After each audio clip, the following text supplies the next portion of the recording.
Paz do Senhor Jesus para todos. Hoje queremos fazer uma gravação sobre o pacto da traição, Judas Iscariotes. Eu quero falar alguns detalhes que é muito importante para a nossa compreensão.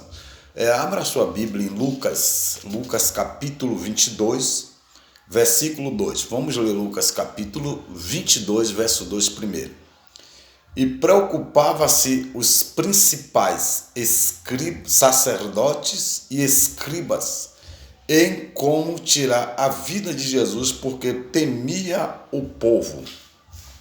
Os sacerdotes e os escribas, os sacerdotes, os escribas, eles estavam planejando, eles não sabiam como prender Jesus e como tirar a vida de Jesus. Os sacerdotes, os escribas e os fariseus, todas essas pessoas perseguiam o ministério de Jesus porque eles queriam prender e eles queriam parar o ministério de Jesus de qualquer forma. Eles não sabiam como fazer isso.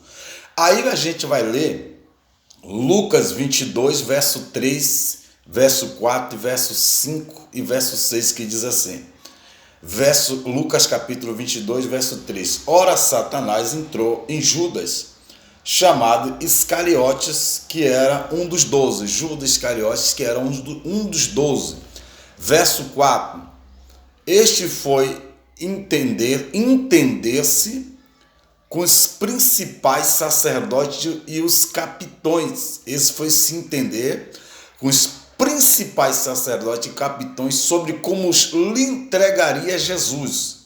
Verso 5. Então eles se alegraram e combinaram com ele de lhe dar dinheiro. Verso 6. Judas concordou e buscava uma boa ocasião para entregar Jesus sem tumulto. O que é que eu quero aqui que os senhores entendam como aconteceu essa traição do 12º discípulo, quer dizer, número 12 de Judas, fazia parte dos 12 apóstolos escolhidos que foi para fazer a obra, que foi para ser treinado. Ele era tesoureiro do Senhor, cuidava dos recursos. Mas como é que aconteceu essa traição de Judas com Jesus? Os escribas e os fariseus procuraram Judas para que falasse como prender Jesus? Não foi os escribas, não foi os fariseus, não foi eles e nem o capitão da corte. Não foi o capitão da corte, que a corte são 1000 soldados romanos, uma corte é 1000 soldados romanos, não foi o capitão da corte, não foi os fariseus, não foi os escribas. E o que aconteceu? Judas, o inimigo entrou em Judas e o próprio Judas foi procurar as autoridades. Judas procurou os escribas, os fariseus, os principais sacerdotes, e ele próprio se ofereceu e ele disse: eu me proponho a ajudar os senhores a prender Jesus. Ele falou: eu me proponho. Os irmãos observem que não foi as autoridades que foi procurar Judas, foi ele próprio que se ofereceu. Tem pessoas que ele próprio cava o problema, tem pessoas que ele próprio vai em busca do problema. Tem problema que não vem, tem a pessoa que vai atrás do problema. Judas que foi atrás do problema, Judas que foi atrás dos principais sacerdotes e escribas para falar para eles, combinar com eles um projeto de prender Jesus, porque os escribas, fariseus e o capitão da corte não sabiam como prender Jesus, mas Judas, como um dos 12, ele sabia que Jesus sempre estava no Getsemane orando. Judas sabia que Jesus sempre ia orar lá no Getsemane. Então Judas combinou com os escribas, os fariseus, dizendo: eu sei aonde Jesus todos os dias à noite, de madrugada, vai orar.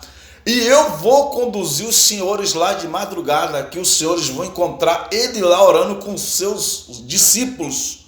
E aí os escribas, os fariseus, fizeram o quê? Já que você se propõe entregar o seu Jesus que você serve, nós vamos te dar uma recompensa de 30 moedas de prata. Isso aqui não foi que os escribas e os fariseus falaram assim: eu te ofereço 30 moedas de prata para você me entregar Jesus. Não, Judas que foi se oferecer, e como uma recompensa por Judas estar fazendo algo que interessou a eles, e era o que eles queriam, era prender Jesus, então para eles foi interessante. Então eu vou te dar uma recompensa por esse trabalho que você vai fazer de nos entregar o Senhor Jesus. Foi o que aconteceu.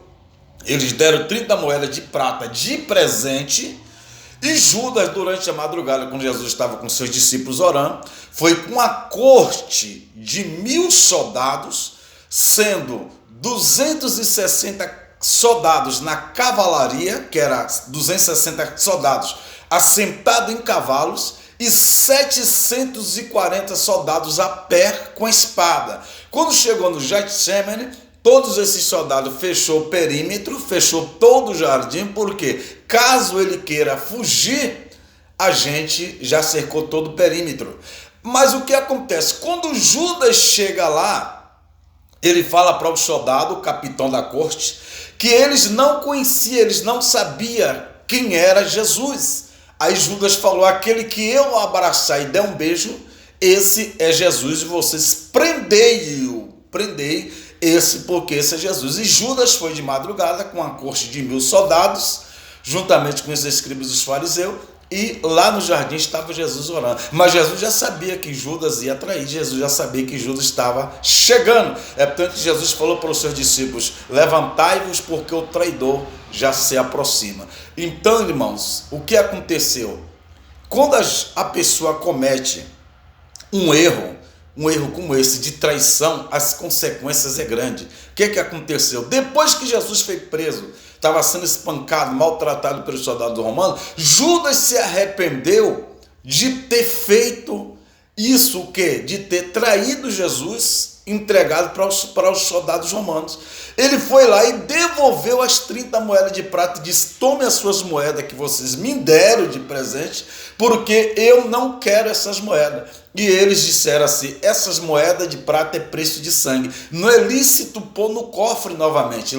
Compra um cemitério para que faça sepultamento de estrangeiros, porque essa moeda não pode ser mais colocada no cofre. Quer dizer, Judas se arrependeu e depois foi se enforcar, foi tirar sua própria vida. Porque todo erro que a pessoa comete tem uma consequência, e a pior coisa que existe é a traição. Judas era discípulo de Jesus, de confiança, traiu Jesus. Quantas pessoas hoje que você deposita confiança, quantas pessoas que você confia e às vezes te decepciona? O que eu quero dizer, a verdadeira confiança que nós temos que ter hoje, a verdadeira confiança é em Jesus. Jesus não decepciona ninguém, mas o ser humano decepciona. E muitas das vezes é meu amigo, minha amiga, mas cuidado, porque você pode sofrer uma decepção, como Jesus sofreu a decepção com Judas, mas as consequências foi grande. Que Deus abençoe, até o próximo vídeo.